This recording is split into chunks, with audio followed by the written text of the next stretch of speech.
Hey everybody, it's the Angry Honey Badger here, and today we're going to be doing a dash cam install in a Volvo XC40. Now this dash cam kit is actually specific to this vehicle, but they make a lot of them that are for multiple vehicles, but each one's actually specific to the vehicle you're installing it to. So it's not like a universal kit, it's actually bespoke to the vehicle. So should be a little bit nicer quality in terms of the way it mounts and the way it's integrated into the vehicle. So we're gonna go ahead and look at it itself, and then we'll do the install, and then we'll review the quality of the footage and how everything looks with it once everything's all set up. So here we have the Fitcamx 4K dash cam. We're gonna go ahead and take the lid off and we'll see what all is in the box. First things first, looks like we got a user manual. We'll take a look at this in just a second. Looks like we have an accessories side and a dash cam side. All right, inside this accessories box, looks like we have a pry tool that we're gonna be using. Looks like we have a micro USB 2.0 reader, and that must be for the video card for it. And then it looks like we have a plug-in to connect it into the vehicle. And we'll look at that in just a second. Looks like it's probably a splitter to get it power. And then inside the dash cam box, wrapped up, was in fact the camera itself.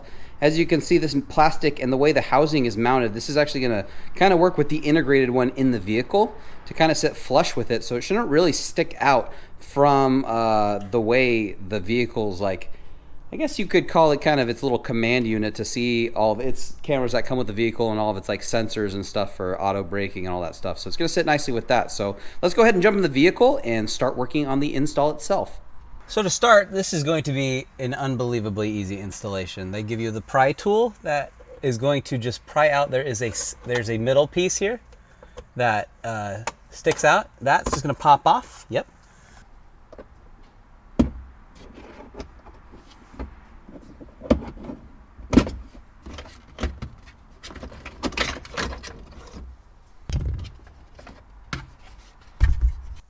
Once you remove the outer piece, which again we just pry it along the outside of and popped right off, we want to get to this wire right here and unplug it.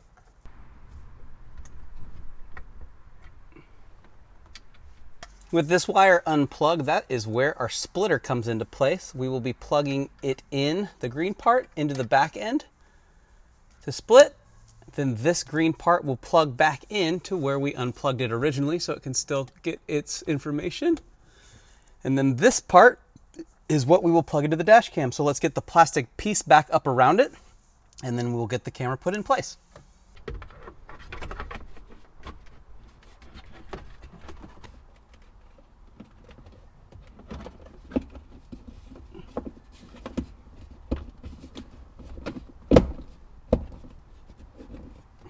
Don't forget to put the plastic piece that goes up above the mirror back in as well. It popped out.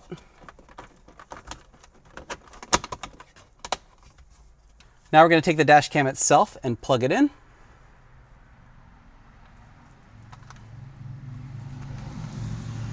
We will stick its cable, its excess cable is kind of up in here.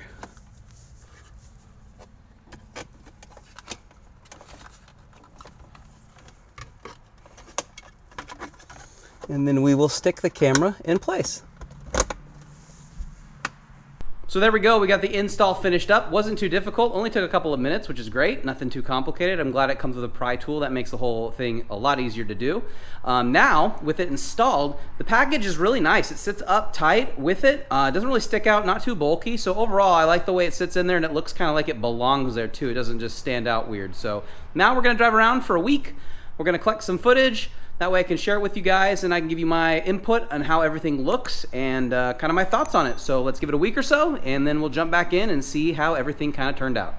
So it's been more than a week, but that means I've had enough time to review this dash cam properly. Let's start off with the app that you use via your phone. It's good for setting up how you want the dash cam to record, including sounds on or off, video resolution, loop duration of the recordings, and a few other options to have for playback and how you'd like to have it set up.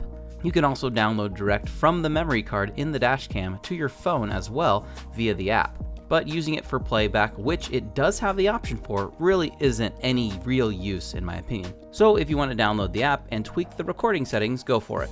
Other than that, you probably won't really ever use the app again unless you're going to download clips directly to your phone. Personally, I just eject the memory card from the side of the dash cam, plug it into my PC, and download the clips that I want to save. Either way, you have a couple of different options for saving recorded video. The camera will auto start when it detects the car being used, and there are some options for sentry modes. I kept my sensitivity calibration low so it would not use the car's battery over and over for just people walking by the vehicle all the time, so I'll be focusing on the quality and ease of use, which, since it auto starts recording when the vehicle activates, recording will never be in question when you are operating the vehicle. If you want to save a snapshot of something, there are two buttons you can access while in the vehicle. One is a power button if you wish to turn it on or off altogether for that journey, and a snapshot button that will take a photo and save it to the memory card for you. This can be pretty handy if you see something unhinged on the road or just want a snapshot of a funny vanity plate you encounter on the road. As for the footage itself, I let it record in its full 4K resolution to see how nice it looks when being played back. And well, you can be the judge of this yourself, as we've been watching full resolution playback for a while now. I think the quality overall is acceptable, but not as good as other top-of-the-line brands on the market, but probably cost more as well. The colors are very vivid and punched up a little more than they probably should be, but they look nice. And the quality at night is pretty good for low light shooting as well. For example, in this clip I took, you can clearly see someone driving on the wrong side of the road on this divided highway in the middle of the night. Luckily, no one was hurt and they did turn around. When the included 64GB micro SD card becomes full, it automatically starts recording over the oldest saved clips on the card. So make sure you don't linger downloading old footage off the memory card before it is overwritten. Overall, I do think it's worth it to help protect yourself from bad drivers, or if you want to share other moments from your journeys, especially if you road trip a lot and want to save snippets from them. If you want to check out this dash cam, I did leave links below in the description. Please drop a like on the video if you found it helpful and get subscribed so you don't miss out on future videos. Until then, I'll see you next time.